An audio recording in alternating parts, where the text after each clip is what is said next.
أعوذ بالله من الشيطان الرجيم بسم الله الرحمن الرحيم ان الذين بے شک وہ لوگ یشترون جو خریدتے ہیں بعہد اللہ اللہ کے عہد کے بدلے میں وایمانہم اور اپنی قسموں کے بدلے میں ثمنا قلیلا تھوڑی سی رقم تھوڑی سی قیمت اولئک یہی وہ لوگ ہیں لا خلاق لہم ان کے لیے کوئی حصہ نہیں ہوگا فی الآخرۃ آخرت میں ولا یکلمہم اللہ اور نہ ان سے اللہ کلام کریں گے ولا ینظر الیہم یوم القیامہ اور نہ اللہ ان کی طرف دیکھیں گے قیامت کے دن ولا یزکیہم نہ اللہ ان کو پاک کریں گے ولہم عذاب علیم اور ان کے لیے دردناک عذاب ہوگا وَإِنَّ مِنْهُمْ اور بے شک انہی لوگوں میں سے انہی یہودیوں میں سے لفریقاً ایک گروہ ایسا ہے یلوون السنتہم جو موڑتے ہیں اپنی زبانوں کو بالکتابی کتاب کے ساتھ جب کتاب اپنی پڑھتے ہیں تو اپنی زبانوں کو موڑ کر کتاب پڑھتے ہیں لتحسبوہ من الکتاب تاکہ تم اس کو کتاب میں سے گمان کر لو وما ہوا من الکتاب حالانکہ وہ کتاب میں سے نہیں ہوتا وہ اپنی آپ سے پڑھ رہے ہوتے ہیں لوگوں کو دھوکہ دینے کے لیے تاکہ وہ اس کو کتاب سمجھے وَيَقُولُونَ هُوَ مِنْ عِنْدِ اللَّهِ اور وہ کہتے ہیں کہ یہ اللہ کی طرف سے ہے وما ہوا من عند اللہ حالانکہ وہ اللہ کی طرف سے نہیں ہوتا وَيَقُولُونَ عَلَى اللَّهِ الْكَذِبَ اور وہ اللہ تعالیٰ پر جھوٹ بولتے ہیں جھوٹ کہتے ہیں اللہ کے بارے میں وَهُمْ يَعْلَمُونَ اس حال میں کہ وہ اس بات کو جانتے بھی ہیں سورہ آل عمران کی 77 اور 78 نمبر آیت آج اس کا تیسرا درس ہے ان آیتوں کا 2 درس پہلے گزر چکے ہیں پہلی آیت میں یہودیوں کی ایک عادت اللہ نے بتائی کہ جو اللہ کے وعدے کو توڑتے ہیں اللہ نے ان کی کتابوں میں ان سے وعدہ لیا تھا حضرت موسیٰ علیہ السلام کے زمانے میں جب کتاب اتری تھی تورات اور اسی طرح یہ عیسائیوں سے انجیل میں کہ میرا نبی آخر الزمان اب بعد میں آنے والا ہے تم نے ان پر ایمان لانا ہے ان کو ماننا ہے ان کو تسلیم کرنا ہے اور ان کی کتاب جو آئے گی قرآن مجید اس کو اپنے لیے مشعل راہ بنانا ہے یہ وعدہ تورات میں بھی موجود ہے انجیل میں بھی موجود ہے اب انہوں نے اس وعدے کو اپنے لوگوں سے چھپایا خود بھی نہیں مانا حضور کو اور حضور کی تعلیمات کو اور حضور کی کتاب قرآن کو اور اپنی امت کو بھی روکے رکھا اور جھوٹی قسمیں اٹھا کر لوگوں سے پیسے کماتے رہے تو ایسے بدبخت لوگ جو اللہ کے وعدوں کو توڑ کر تھوڑی سی دنیا کماتے ہیں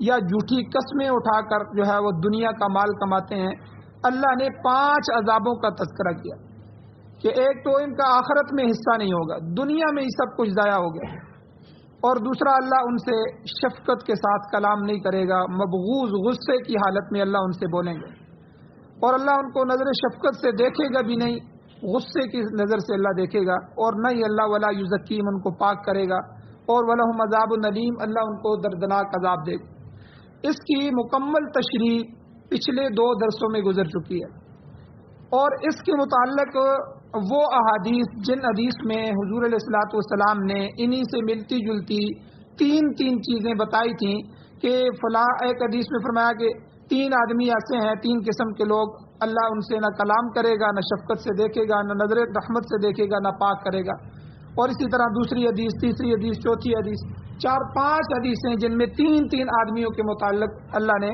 تفسیر کے ساتھ اللہ کے نبی نے بتا دیا کہ ان کی طرف اللہ غصے سے دیکھیں گے اللہ کے غضب کا شکار ہوں گے تفصیل بیان ہو چکی ہے آج کے درس میں 3 قسم کے ایسے لوگ جن سے اللہ محبت کرتا ہے یعنی وہ غضب کا شکار نہیں ہوں گے بلکہ اللہ ان سے محبت کرتا ہے اللہ کو وہ پسند ہے مبغوض نہیں ہے بلکہ اللہ کے محبوب ہیں حضور نے فرمایا پہلا شخص وہ ہے جو دشمن کے مقابلے میں جہاد کرتا ہے پھر یا تو فتح تک پہنچ جاتا ہے یا پھر شہید ہو جاتا ہے آپ طالبان کو دیکھیں کتنے ہی لوگ تھے 21 سالوں میں اس جنگ کو لڑتے شہید ہو گئے وہ بھی مراد ہو گئے اپنی مراد کو پہنچ گئے اور کتنے لوگ ہیں جنہوں نے اس فتح کو دیکھا پوری دنیا کے سامنے اللہ جل شان ان کو عزتیں عطا فرمائیں. اور میں کل ایک ویڈیو میں دیکھ رہا تھا کہ ایک جگہ کا گورنر ہے، کسی آدمی نے اپنے مسئلے کے لیے ان سے بات کی، سارے لوگ کھڑے ہیں تو وہ پرچہ لے کے نیچے زمین پہ بیٹھ گیا، اسی پہ بیٹھ کے جو ہے اسی طرح پاؤں پہ بیٹھ کے لکھ رہا ہے. دنیا کا کوئی گورنر اس طرح ہوتا ہے. اور ایک گورنر اس نے اعلان کیا کہ جتنے یتیم بچے ہیں، میرے دروازے پر گارڈ لگی ہوئی ہے، گارڈ حفاظت کے لیے ہوتی ہے، لیکن یتیم بچوں کے لیے کوئی گارڈ نہیں ہے، سیدھا ڈائریکٹ میرے دفتر میں آ سکتے ہیں. بہت سے یتیم بچے اس کے پاس کھڑے تھے اور وہ خود بھی رو رہا تھا، بچے بھی رو رہے تھے. یعنی ایسے صالح لوگ اللہ جل شان انہیں افغانستان والوں کو عطا فرمائے.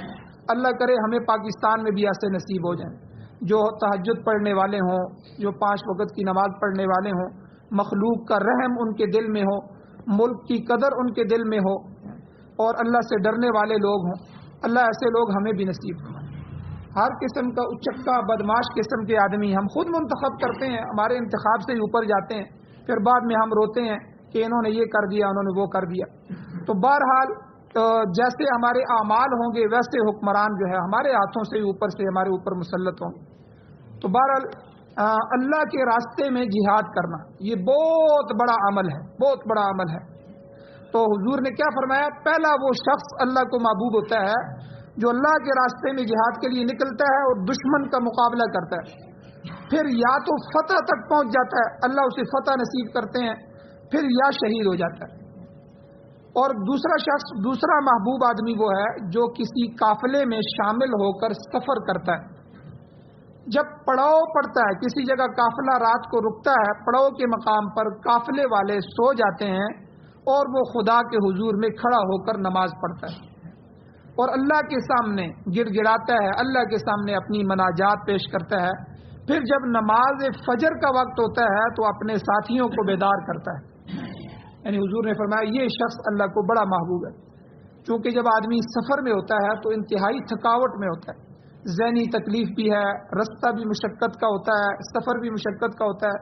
اب رات کا جو پڑاؤ ہوتا ہے تو دل کرتا ہے فوراً سو جائیں. تو حضور نے کیا فرمایا کہ جب سب لوگ سو جاتے ہیں یہ آدمی اس وقت وضو کرتا ہے، وضو کر کے اللہ کے سامنے کھڑا ہو جاتا ہے. اس وقت 2-4 رکعتیں جو اللہ کے سامنے پڑھتا ہے اور اللہ کے سامنے اپنی حاجتیں پیش کرتا ہے. ایک تو اللہ اس کی حاجتوں کو سنتے ہیں، اس کی حاجتوں کو پورا کرتے ہیں، اور دوسرا اللہ اس کو محبوب بنا دیتے ہیں. پھر فجر کا نماز کا وقت آتا ہے، سب سے پہلے بیدار ہوتا ہے، یعنی سویا سب سے آخر میں اور بیدار پہلے ہو گیا نماز کی فکر میں اور سب ساتھیوں کو جگا رہا. اور تیسرا شخص کون سا محبوب ہے کہ بڑا عجیب حدیث کا یہ تیسرا شخص ہے، ہم سب کو ضرورت ہے اس کی. حضور نے فرمایا جو پڑوسی کی تکالیف پر صبر کرتا ہے. کب تک صبر کرتا ہے؟ یہاں تک کہ اسے موت آ جائے یا وہاں سے علیحدگی اختیار کر لے، یعنی اس وقت تک پڑوسی پر صبر کر. بعض دفعہ آدمی کہیں رہ رہا ہوتا ہے، پڑوسی اچھے مل جاتے ہیں، اچھے پڑوسی یہ بھی اللہ کی نعمت، لیکن بعض دفعہ ایسا ہوتا ہے کبھی پڑوسی اچھا نہیں ملتا، دن بھر وہ اپنے بیوی بچوں سے بھی لڑتا رہتا ہے، کبھی گلی میں نکل آیا وہاں گالیاں دی، کبھی نشہ بھی کرتا ہے، کبھی ان سے بھی لڑتا رہتا ہے. تو کبھی ایسے معاملات بھی ہوتے رہتے ہیں، پڑوسی اچھا نہیں ہوتا.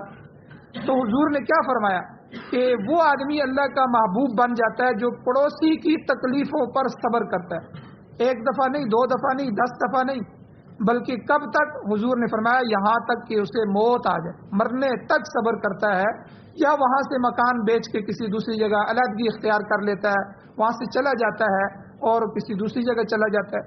تو یہ آدمی بھی اللہ کا محبوب ہوتا ہے. تو یہ 3 آدمی حضور علیہ السلام نے اس حدیث میں بتائے. تو بہرحال اس آیت میں یہودیوں کا ذکر ہے اور اس گروہ کا ذکر کیا گیا ہے جس سے اللہ تعالیٰ نفرت کرتا ہے اور وہ اللہ کے مبغوض ہیں. اور کس وجہ سے؟ کہ انہوں نے اپنے عہد کو توڑ دیا، جو اللہ سے وعدہ کیا تھا اس کو توڑ دیا، اور جھوٹی قسمیں کھا کر جو ہے وہ مسئلے کو بھی بیان کرتے ہیں، جھوٹی قسمیں کھا کر سودا بھی بیچتے ہیں اور ثمناً قلیلا تھوڑی سی دنیا کماتے ہیں. ایک مسئلہ سمجھ لیں قسم کے بارے میں کہ قسم جو ہے، جھوٹی قسم تو ہے ہی گناہ کبیرہ، وہ تو اٹھانی ہی نہیں چاہیے. تو سچی قسمیں اٹھانا بھی جائز نہیں ہے شریعت میں، سچی قسمیں بھی نہ اٹھائی جائے۔ ہاں صرف ایک صورت ہے جس میں قسم اٹھائی جاتی ہے یا اٹھوائی جاتی ہے، قاضی اس سے اٹھوائے گا، عدالت میں مسئلہ پیش ہوگا، وہ کیا ہے کہ اس کی برات کا مسئلہ پیش آ جائے۔ اللہ جل شانہ کے ہاں ایمان والے کی عزت بڑی محبوب ہے، جب عزت کا مسئلہ آ جائے تو اس وقت جو ہے اس کی قسم اٹھانا کسی کی برات کے لیے یا اپنی برات کے لیے، ٹھیک ہے، یہ قسم اٹھانا جائز ہے، لیکن جو ہے عام طور پر قسمیں اٹھانا یہ بالکل جائز نہیں ہے، سچی قسمیں اٹھانا بھی جائز نہیں ہے، تو جھوٹی کہاں جائز ہوگی؟ تو اس لیے دنیا کا حقیر مال حاصل کرنے کے لیے قسم اٹھانا یہ تو باعث وبال ہے، باعث عذاب ہے۔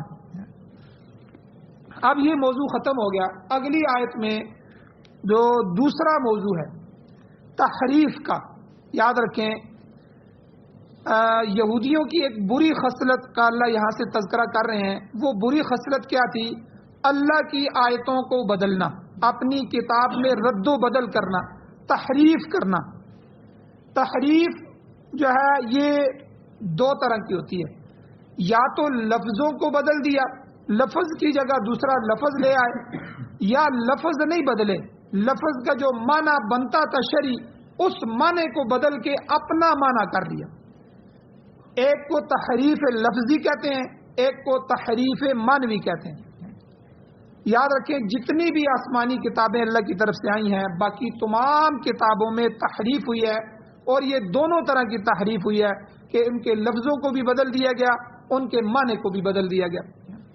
اب تورات انجیل وغیرہ جو ہے ان کے اندر بہت سارا رد بدل ہوا ہے، یہودیوں نے ان کے پورے الفاظ بھی بدلے ہیں، اور کہیں لفظ نہیں بدل سکے تو اس کا معنی بدل دیا۔ اب آگے میں مثالیں اس کی دوں گا۔ تو اب آ گئی بات قرآن مجید کی۔ قرآن مجید کی لفظوں کو آج تک بدلنے کی کسی کو جرأت نہیں ہوئی، تحریف لفظی قرآن میں آج تک نہیں ہوئی، سوائے ایک طبقے کے، شیعہ کے، کہ شیعہ نے قرآن مجید کے اندر تحریف لفظی کی ہے۔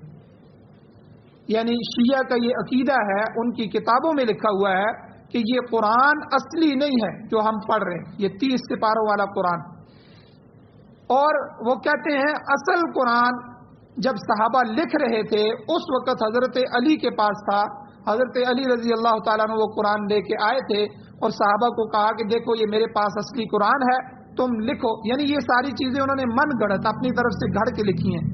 تو صحابہ نے کہا کہ نہیں، ہمارے پاس جو قرآن موجود ہے ہم قرآن کو جمع کریں گے، آپ والا قرآن جو ہے وہ ہم نہیں لیں گے۔ تو حضرت علی نے ان کو کہا کہ ٹھیک ہے، پھر یہ قیامت تک تمہیں نہیں ملے گا۔ پھر یہ ایک امام کے پاس، پھر دوسرے امام کے پاس، پھر تیسرے امام کے پاس، کرتے کرتے کرتے یہ 12ویں امام کے پاس آ گیا۔ یہ شیعہ کا میں عقیدہ بیان کر رہا ہوں کہ 12واں امام، پھر انہوں نے امامت کو ختم کرنے کے لیے کیا فلسفہ گھڑا؟ انہوں نے کہا کہ 11ویں امام نے ایک جننی سے شادی کی، اس کی شادی سے 12واں امام جن پیدا ہوا۔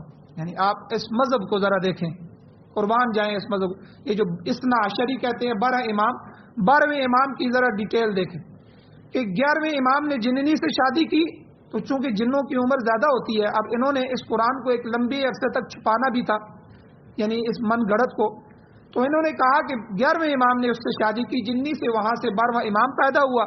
اب وہ اس اصل قرآن کو، امامت ختم ہو گئی، اب 12واں امام اس قرآن کو لے کے غار میں، سرمن رائے غار ہے عراق کے اندر، اس کی وہاں جا کر پوجا بھی کرتے ہیں، یہ وہاں جاتے ہیں، اپنی منتیں بھی مانتے ہیں، اور وہاں سے آوازیں بھی لگاتے ہیں، اے امام اب دنیا کی حالت بگڑ گئی ہے، اب ہم مظلوم ہو گئے ہیں، اب خدا کا واسطہ اب تو آ جا، یعنی اس کے یہ منتظر ہیں۔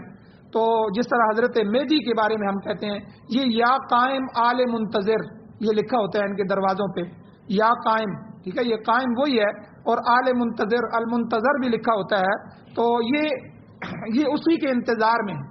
یہ کہتے ہیں وہ 12واں امام جب نکلے گا قیامت سے پہلے، پھر وہ اصلی قرآن لے کے آئے گا جو ہے 40 سپاروں والا ہوگا، پتہ نہیں 70,000 اس کی آیتیں ہوں گی، اور اس میں جو صحابہ نے، بلکہ یہ اتنی بڑی تحریف کے قائل ہیں، یہ کہتے ہیں نعوذ باللہ نعوذ باللہ، صحابہ جب قرآن جمع کر رہے تھے تو پوری صورتیں جو سورہ بقرہ اور سورہ انعام جتنی بڑی بڑی صورتیں تھیں، اتنی صورتیں انہوں نے قرآن سے نکال دی، نعوذ باللہ. تو بہرحال یہ ایک لمبی بات ہے. تو سوائے شیعہ کے قرآن مجید کے اندر کسی کو جرت نہیں ہو سکی کہ وہ لفظوں کی تحریف کو مانے یا کر سکے. تو بہرحال قرآن مجید میں لفظی تحریف تو نہیں ہوئی لیکن معنوی تحریف کی گئی ہے. جتنے بھی گمراہ فرقے ہیں انہوں نے اپنا غلط معنی امت کو بتانے کے لیے، گمراہ کرنے کے لیے لفظوں کا غلط معنی لیا ہے. آگے میں اس کی تھوڑی سی تفصیل جو ہے اس کی بیان کروں گا. تو بہرحال یہاں یہودیوں کی پہلے بات کر لوں کہ اہل کتاب جو تھے یہ اللہ کہہ رہے ہیں وَإِنَّ مِنْهُمْ، بے شک ان میں سے لَفَرِيقًا، ایک گروہ ایسا ہے يَلْوُونَ أَلْسِنَتَهُمْ بِالْكِتَابِ، جو اللہ کی کتاب زبان کو مروڑ کر پڑھتا ہے. یہ زبان کو مروڑ کر پڑھنا لِتَحْسَبُوهُ مِنَ الْكِتَابِ، کیوں یہ ایسا کرتے تھے؟ تاکہ آپ یہ سمجھے کہ یہ کتاب پڑھ رہا ہے.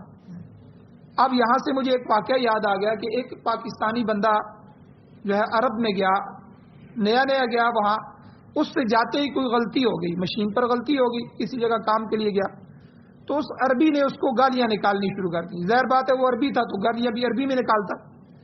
تو یہ شام کو چھٹی کر کے واپس اپنے دوستوں کے پاس آیا تو اس نے کہا کہ یار یہ عربی بہت اچھے لوگ ہوتے ہیں. اس نے کہا کیا وجہ ہے؟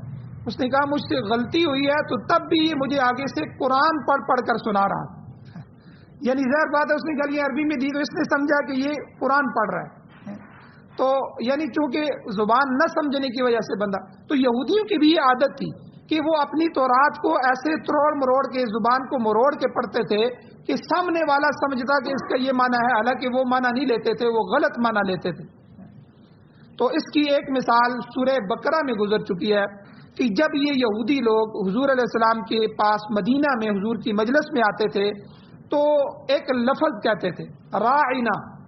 وہ لفظ کیا تھا؟ آپ ہماری رعایت کیجئے، ہماری طرف توجہ کیجئے. راعنا کا لفظ یہ ہے. اب اس کو زبان کو گھما کر کہتے تھے راعینا، راعینا یا محمد راعینا. ٹھیک ہے.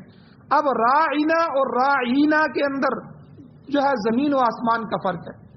راعینا کا معنی کیا ہے کہ حضور ہماری طرف توجہ فرمائیں. اب ہم آپ سے بات کرنے آئے ہیں، ہماری بات سنیں، ہمارے مسئلے کو حل فرمائیں، ہماری رعایت کریں.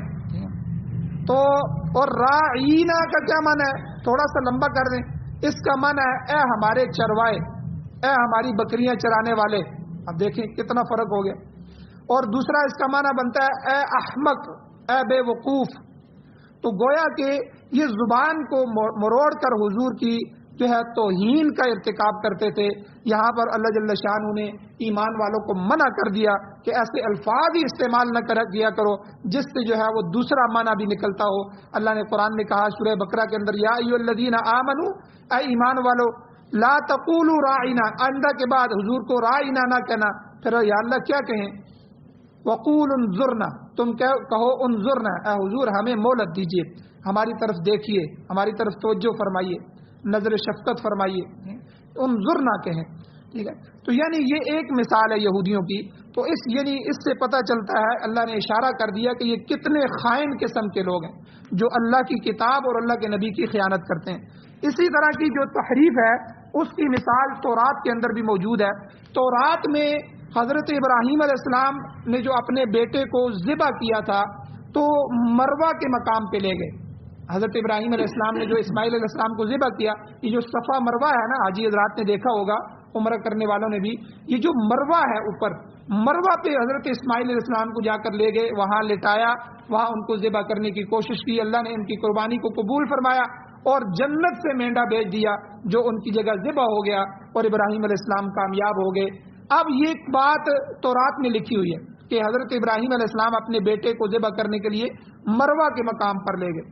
اب مروہ چونکہ مکہ معظمہ میں ہے اس لیے یہاں سے حضرت اسماعیل علیہ السلام کی قربانی ثابت ہوتی ہے، اور یہودی حضرت اسماعیل علیہ السلام کی قربانی نہیں مانتے. وہ کہتے ہیں حضرت اسماعیل علیہ السلام نہیں بلکہ حضرت اسحاق علیہ السلام کو حضرت ابراہیم علیہ السلام نے ذبح کیا. وہ اسحاق علیہ السلام کی قربانی مانتے ہیں، اور اسحاق علیہ السلام تو یہاں آئے ہی نہیں، چونکہ اما ہاجرہ اپنے بیٹے حضرت اسماعیل کو لے کر آئیں، پھر انہی کی بعد اللہ نے انہی سے جو ہے مکہ کو آباد فرمایا. تو حضرت جو اسحاق علیہ السلام ہیں وہ اپنی والدہ کے ساتھ فلسطین میں تھے، شام میں تھے. تو اب مانتے یہ ہیں، یہودیوں کا عقیدہ ہے کہ ذبح ہونے والا وہ بچہ جو پیش کیا گیا وہ اسماعیل نہیں تھے بلکہ اسحاق تھے. تو اب چونکہ مروہ کا ذکر ان کی کتاب میں ہے، اب پوچھنے والے پوچھتے تھے اچھا مروہ میں تو وہ تو مکہ میں جا نہیں سکے اسحاق علیہ السلام، پھر وہاں ذبح کیسے ہوئے؟ اب یہاں دیکھیں لفظی تحریف کیسے کی یہودیوں نے. تو انہوں نے کہا کہ مروہ نہیں ہے، یہ موریا ہے. موریا شام کا علاقہ ہے، تو مروہ کو بدل کے انہوں نے موریا کر دیا. تو تاکہ ابراہیم علیہ السلام کے ہاتھوں انجام پانے والی جو قربانی ہے وہ مکہ میں ثابت نہ ہو سکے. مقصد یہ ہے کہ یہ لوگ اللہ کی کتاب میں تحریف کے مرتکب ہوئے ہیں اور اصل لفظ کو بگاڑ کر انہوں نے کچھ اور ہی بنا دیا. اب ایک اور لفظ ہے انجیل میں، یہ تو تورات کی مثال یہودیوں کے لیے، عیسائیوں کی انجیل میں فارقلیت کا لفظ ہے. فارقلیت جو ہے یہ حضور کے بارے میں کہا گیا. اب جب فارقلیت کے لفظ کے بارے میں عیسائی اپنے پادریوں سے پوچھنے لگے، انہوں نے یہ لفظ اپنی کتابوں سے ہٹا دیا، ان کی جگہ مددگار یا شفیع لکھ دیا، یعنی وہ مددگار ہوگا اور سفارش کرنے والا ہوگا. یہ لفظی تحریف کی ہے. اور اسی طرح انجیل کے اندر حضور کے بارے میں یہ لکھا گیا تھا پہلے ہی، ہزاروں سال پہلے جو ہے وہ جو انجیل اتری تھی اس میں حضور علیہ الصلوۃ والسلام کے متعلق عیسائیوں کو یہ بتایا تھا وہ ایک نبی آنے والا ہے، ان کی قوم ان کو اپنے علاقے سے نکال دے گی، پھر وہ دوسری جگہ مرکز بنائیں گے، وہاں سے اللہ جو ہے ان کو بھیجیں گے اور 10,000 قدوسیوں کا لشکر لے کر وہ آئیں گے اور وہ اپنے علاقے کو فتح کریں گے. اب یہ یعنی حضور کو مکہ سے نکالا گیا، حضور مدینہ گئے، مدینہ سے پھر 10,000 کا لشکر لے کر آئے صحابہ کا، پھر اللہ نے مکہ کو فتح کروایا، پھر وہاں سے اسلام کی بہاریں پھوٹ گئیں. اب یہ جو 10,000 کا لفظ ہے یہ متعین تھا انجیل کے اندر، اس کو انہوں نے مٹا دیا، اس کی جگہ انہوں نے لکھ دیا لاکھوں کا لشکر لے کر آئیں. اب دیکھیں تاکہ جو ہے عیسائی اس طرف جا ہی نہ سکیں. انہوں نے کہا جی وہ جو اللہ کے نبی ہوں گے، آخری نبی آخر الزمان، ان کی نشانی یہ ہوگی کہ وہ لاکھوں کا لشکر لے کر آئیں گے اور اپنے علاقے کو فتح کریں گے. تو یہ تحریف لفظی ہے. تو اللہ تعالیٰ نے قرآن مجید میں فرمایا ہے کہ اس نے، اب ایک اور مثال میں آپ کو دیتا ہوں، قرآن میں آتا ہے اللہ نے زمین اور آسمان کو 6 ایام 6 دنوں میں پیدا فرمایا. آگے اللہ نے کہا وما مسنا من لغوب، اللہ کو کسی طرح کی کوئی تھکاوٹ نہیں پہنچی. یعنی اللہ نے 6 دنوں میں سارے زمین و آسمان اور ہر چیز بنا دی، تو اللہ تھکا نہیں ہے، تھکاوٹ سے اللہ پاک ہے. تو اب دیکھیں یہودیوں نے، بدبختوں نے تورات میں کیا رد و بدل کیا. تورات میں بھی موجود ہے کہ اللہ نے زمین و آسمان کو 6 دن میں پیدا کیا، مگر ان لوگوں نے آگے ایک لفظ بڑھا کے لکھ دیا فاستراح، پھر اللہ نے آرام کیا، یعنی اگلے دن اللہ نے 7ویں دن آرام کیا. حالانکہ یہ تو کلمہ کفر ہے، ٹھیک ہے، آرام کی مجھے اور آپ کو ضرورت ہے، جب ہم تھک جاتے ہیں تو پھر آرام کی ضرورت پڑتی ہے. اللہ کی طرف ایسی بات کو منسوخ کرنا یہ صریح اور واضح کفر ہے. مگر ان لوگوں نے 7ویں دن کی چھٹی ثابت کرنے کے لیے کہ 6 دن کام کے ہیں اور 7واں دن جو ہے وہ چھٹی کا ہے، آرام کا ہے، انہوں نے آگے لفظ بڑھا دیا، اب تحریف لفظی کر دی. تو یہ یہودیوں کی مثالیں ہیں کہ انہوں نے نہ صرف الفاظ کو تبدیل کیا بلکہ معنوی طور پر بھی مطلب کچھ کا کچھ کر دیا. مسلمانوں میں بھی جو اہل بدعت ہیں، گمراہی کے جو فرقے ہیں، وہ سارے اسی وجہ سے شکار ہوئے ہیں کہ یہ قرآن پاک کے الفاظ کو تبدیل نہیں کر سکتے مگر مطلب سارا الٹ پلٹ کر دیا ہے. جس آیت سے چاہتے ہیں اپنے جو ہے مرضی کا مطلب نکال دیتے ہیں. نمبر 1 دیکھیے، میلاد کا موسم جب آتا ہے ربیع الاول کا، پہاڑیاں بنائی جاتی ہیں اور دوسرے کام کیے جاتے ہیں، اور جب پوچھا جاتا ہے یہ پہاڑیاں کیسی ہیں تو قرآن کی آیت پڑھتے ہیں. قرآن میں اللہ صفا مروہ کا تذکرہ کرتے ہیں، ان الصفا والمروہ من شعائر اللہ، کہ صفا اور مروہ جو پہاڑیاں ہیں یہ اللہ کے شعائر میں سے ہیں، اللہ کی عظمت کے نشان ہیں. تو اب یہ اس طرح کی مثال، یعنی اپنے کسی عمل کو قرآن سے ثابت کرنا، حالانکہ قرآن سے دوسرا مطلب ہو، یہ تو اللہ ان کی عظمت بیان کر رہے ہیں، ان کو یہاں فٹ کر رہے ہیں. یہ یاد رکھیں یہ صریح تحریف ہے اور قطعاً ناجائز ہے اور گمراہی کا سبب ہے. اسی طرح حضور کی ولادت اور میلاد کے مسئلے کو قرآن سے ثابت کرنا، حالانکہ حضور نے اپنی زندگی میں کبھی میلاد نہیں منایا، اور حضور کے بعد صحابہ کی جو زندگی میں یہ دن اسی طرح گزر گیا، اس دن کچھ بھی نہیں ہوا.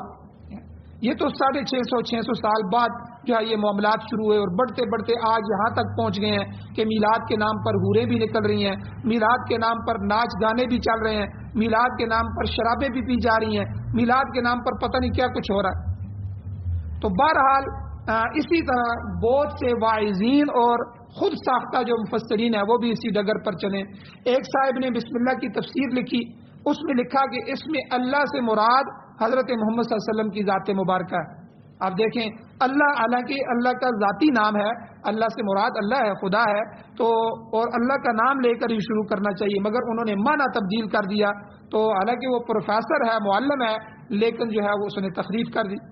اسی طرح مرزا قادیانی ہے، اس نے بھی یہی کہا کہ میرا نام سورہ فتح کے اندر اللہ نے محمد رکھا ہے، سورہ فتح میں محمد آیا ہے، اور اسی طرح وہ کہتا ہے میرا نام اللہ نے قرآن میں رسول اللہ رکھا ہے۔ آپ دیکھیں الیاذ باللہ، نعوذ باللہ، یعنی لفظ تو محمد الرسول اللہ ہے، مگر اس نے کہا کہ اس سے مراد میری ذات ہے۔ اب مراد بدل دی، معنی بدل دیا۔ اسی طرح خاتم النبیین ہے کہ حضور نبیوں کے اس سلسلے کو ختم کرنے والے ہیں، آخری نبی ہیں۔ اب اس کا معنی اب وہ کیا کرتے ہیں مرزائی، نہیں ختمہ کا معنی وہ کہتے ہیں نہیں مور ہے، کہ اب حضور مور لگا لگا کر نبی بنا رہے ہیں، آپ کے بعد جو بھی نبی آئے گا وہ آپ کی مور سے بنے گا، ذلی اور بروزی نبی ہوگا۔ تو سب سے پہلے مرزا نے اپنے آپ کو اسی قسم کا نبی شمار کیا۔ اسی کو تحریف معنوی کہتے ہیں کہ لفظ نہ بدلا جائے، معنی بدل دیا جائے۔ اور آخری بات فرمایا کہ اللہ تعالیٰ نے کہ اس قسم کی یہ جو لفظی تحریف ہو یا معنوی تعریف ہو، اس کے بعد پھر اس کو قرآن کہنا یا اللہ کی کتاب کہنا، یہ کتنا بڑا ظلم ہے۔ اللہ کہتے ہیں وَيَقُولُونَ هُوَ مِنْ عِنْدِ اللَّهِ، پھر یہ یہودی یہ لوگوں کو کہتے ہیں یہ اللہ کی طرف سے ہے، جی یہ جو ہم کہہ رہے ہیں نا آپ کو، یہ اللہ کی جانب سے نازل ہوا ہے۔ اللہ نے ارشاد فرمایا وَمَا هُوَ مِنْ عِنْدِ اللَّهِ، حالانکہ یہ اللہ کی طرف سے نہیں ہے۔ غلط معنی اور الفاظ کو اللہ کی طرف منسوب کرتے ہو، ظالمو کتنی بدترین قسم کی خیانت کرتے ہو، اللہ پر جھوٹ باندھنا۔ اس لیے اللہ نے فرمایا وَيَقُولُونَ عَلَى اللَّهِ الْكَذِبَ، وہ اللہ پر افتراء باندھتے ہیں، اللہ پر جھوٹ باندھتے ہیں، اور کتمان حق بھی کرتے ہیں، حق کو چھپاتے ہیں۔ آگے سورہ مائدہ میں آئے گا کہ انہوں نے زنا کے حکم کو تورات میں چھپا دیا تھا، مگر اللہ تعالیٰ نے حضور علیہ السلام کے ذریعے ظاہر فرمایا، پورا واقعہ وہاں بیان ہوگا۔ اسی طرح ایک فرقہ پرویزی آیا ہے، انہوں نے منکرین حدیث جماعت المسلمین والے جو ہے، تو انہوں نے کہا جی حدیث ہے ہی نہیں، پوری حدیث ذخیرہ حدیث کا انکار کر دیا۔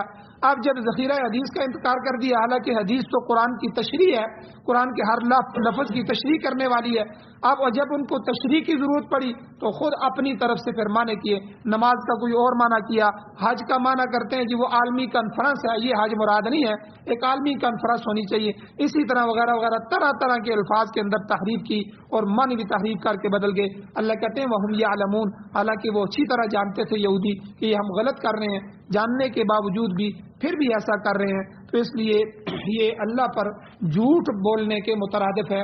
اللہ جل شانہ سے دعا ہے اللہ ہمیں عمل کی توفیق عطا فرمائے، اللہ ہمارے ایمان کی حفاظت فرمائے، آمین۔ الحمدللہ رب العالمین والعاقبۃ للمتقین والصلاۃ والسلام علی رسولہ النبی الامی الکریم۔ یا اللہ قرآن و سنت کی حفاظت فرمائیے، یا اللہ قرآن و سنت کا الفاظ اور معانی دونوں کی حفاظت فرمائیے، یا اللہ ہماری نسلوں اور اولادوں کو اس کی خدمت کے لیے قبول فرمائیے، یا اللہ صحیح عقائد پر عمل کرنے کی توفیق عطا فرمائیے، یا اللہ برے عقائد سے، تحریف سے، کفر سے، فسق و فجور سے، نفاق سے ہمیں محفوظ فرمائیے، یا اللہ قرآن و سنت کی بہاریں نصیب فرمائیے، قرآن و سنت کو بطور آئین، بطور دستور، بطور ضابطۂ حیات ہمارے ملک پاکستان میں اور پوری دنیا میں ہمیں نصیب فرمائیے، سارے باطل نظاموں کو ختم فرمائیے، اپنا نظام ہمارے مقدر فرمائیے، یا اللہ جو حضرات ایمان کی حالت سے اس دنیا سے جا چکے ہیں، یا اللہ ان سب کی بخشش فرمائیے۔ آج ہمارے ایک نمازی فوت ہوئے ہیں، ان کے لیے دعا فرمائے، ابھی جمعہ بھی انہوں نے یہاں پڑھا تھا، بالکل ٹھیک تھے، ٹھیک ہے، بزرگ اب آدمی تھے، اللہ جل شانہ ان کی مغفرت فرمائے، بال بال مغفرت فرمائے، اللہ جل شانہ جنت کی منزلیں ان کے لیے آسان فرمائے، اللہ ہم سب کا خاتمہ بھی ایمان پر فرمائے۔ صلی اللہ تعالی علی خیر خلقہ محمد وآلہ وصحبہ اجمعین برحمتک یا